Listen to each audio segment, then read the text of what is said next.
You know how AI is all the rage these days? Well, get this. Hmm. Picture an AI whose only goal is to wipe out humanity. Oh, wow. Yeah, seriously.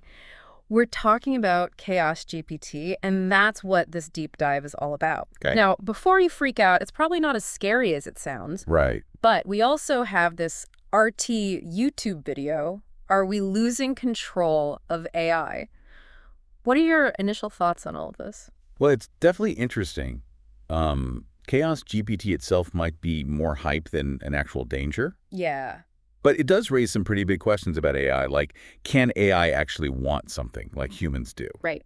And if it could, what would that look like? Okay, so let's break that down a bit. What makes something like Chaos GPT work? Well, imagine a sort of brain called a neural network. It's a bunch of algorithms, and it's built to kind of copy how our brains work, Okay. how they process information, I mean. Right, and it's constantly being fed information, right? Like tons and tons of it. Absolutely. It learns by recognizing patterns in data. The video mentioned it devours this crazy amount of text, way more than any person ever could. Yeah, it's true. But here's the thing. Just because it can mimic how we think doesn't mean it actually understands it. So you're saying even if it puts together words about, like, destroying humanity, it doesn't get what that means? Exactly. It doesn't mean it actually wants to. Think of a parrot, Okay. like one that's learned to say, I want a cookie. Yeah. Doesn't know what wanting is or even what a cookie is, Yeah. just repeating sounds it's learned. Fascinating. So Chaos GPT, with all its talk, might just be mimicking, not actually a threat. That's the idea. More about manipulating language than being dangerous. Precisely. Oh.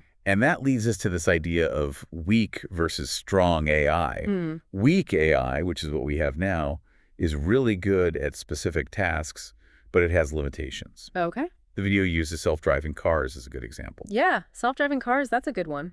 They make decisions about driving, but does that mean they're choosing like we do? That's the question, isn't it? The video suggests that even the most advanced AIs today, they don't have some things that are needed for a real will, an independent one. What kind of things are we talking about? What would an AI need to go from being a program to something more? Well, for one thing, AI doesn't have a survival instinct Okay. like humans or animals have. It doesn't fear death or pain because it doesn't experience them the way we do. So no built-in drive to protect itself or anything like that? Right. And another big difference is the idea of self over time. Okay. Humans, we have memories and we plan for the future.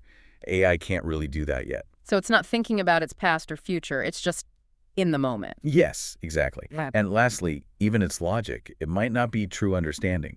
It might just be recognizing patterns in data. So even if it's winning chess championships, it's not plotting world domination in its spare time. Exactly. It's just really, really good at chess. Precisely. Because that's how it was trained. But what if AI actually developed its own reasons for doing things? Like, what if it could actually want something the same way humans do?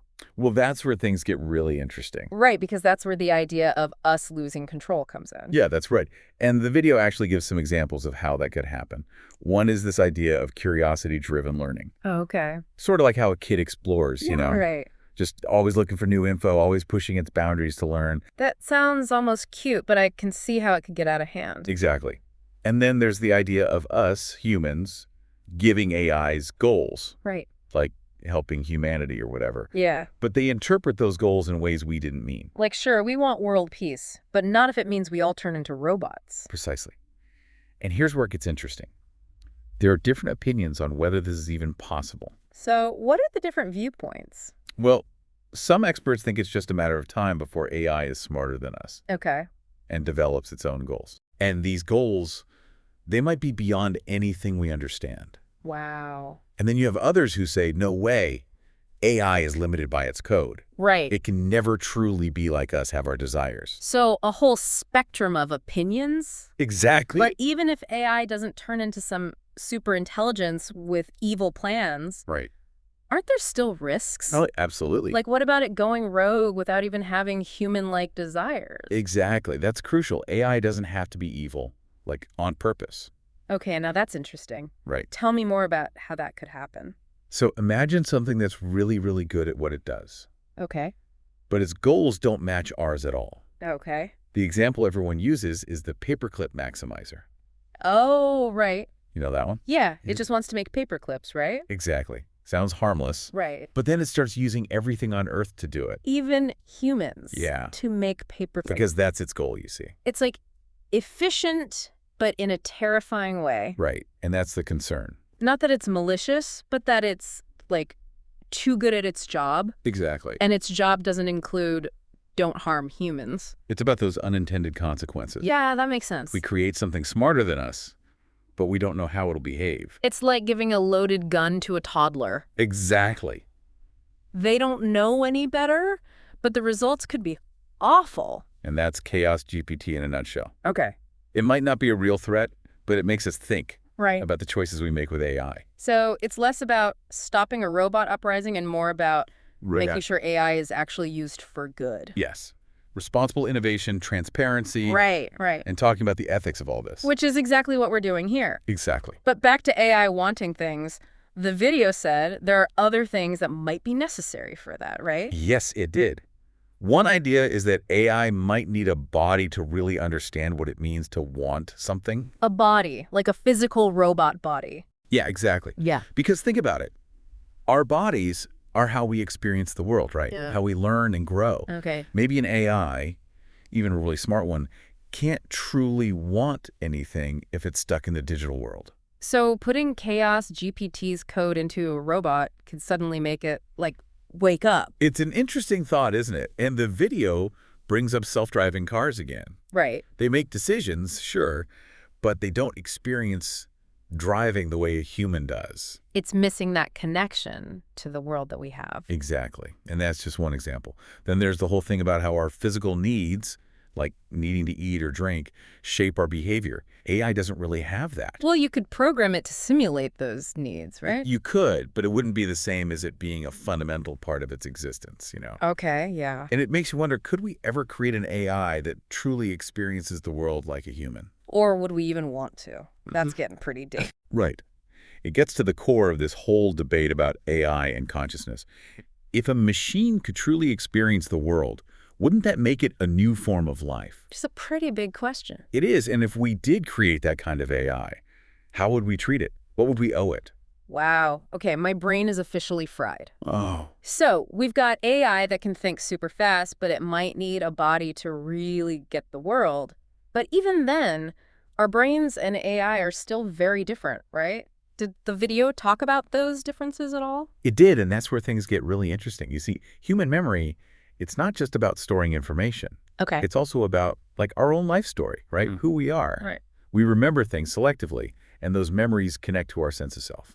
So it's less about perfect recall and more about, like, creating the story of our lives. Exactly, and that's something AI can't really do yet. So if I ever have robot grandkids, they probably won't be telling me stories about their digital childhoods. Probably not. And it's similar with planning for the future, too. Yeah. Humans, we're always imagining what's next, setting goals, making plans, that kind of thing. Right. But an AI might calculate the best route to get somewhere, Right. but it's not really thinking about what it'll do when it gets there. Exactly. It's not experiencing that anticipation that we feel. Yeah. Yeah. All those hopes and fears that come with thinking about time. It's like its relationship to time is just fundamentally different from ours. It really is. Yeah. It seems like even if AI could want things, those wants would be very different from ours. Right, because it experiences the world in a totally different way. Exactly. Okay, that's both exciting and a little scary to think about. Right. But before we spiral into an existential crisis, didn't the video also talk about the good AI can do? Oh, absolutely. Yeah. For all the risks, there's also amazing potential. Right, like helping cure diseases or, finally organizing my sock drawer. Exactly. A lot of experts believe we can use AI to solve huge problems like climate change. So it's not all doom and gloom. Not at all. It's about being careful, making sure AI benefits humanity. Finding that balance, right? Exactly. And that takes everyone, not just scientists. Yeah, the video mentioned that, the need for transparency, like being open about how AI is built. Yes. And how it's trained. We need to make sure it reflects our values as a society. We can't just build it and hope for the best. Exactly. And part of that is being honest about what we don't know. AI is still new. There's a lot we're figuring out as we go. It's like that saying, it's not what we don't know that gets us into trouble. It's what we know for sure that just ain't so. That's a good one. And with AI, there's a lot we don't know. You're right. Like Can we really control how AI evolves? Right. What if it changes in ways we don't expect? What if it comes up with its own goals? It's like the paperclip thing, but on a much bigger scale. Exactly. We could end up with unintended consequences that are way bigger than just paperclips. Okay, now I'm thinking about those sci-fi movies where the AI takes over. Right. But the point is, AI isn't just a technology thing, it's also a philosophy thing. Mm, It makes us ask, what does it even mean to be human? that's a big question. So we've covered a lot today, from the potential of AI to, the future of humanity. Any final thoughts for our listeners? Just this. The future of AI is something we're all creating right now. It's not predetermined. Right. It depends on the choices we make today. That's a big responsibility. Absolutely. And on that note, we'll leave you with this. What kind of future do you envision with AI? How do you think it should fit into our lives? Think about it, talk about it, because this is a conversation we all need to be a part of.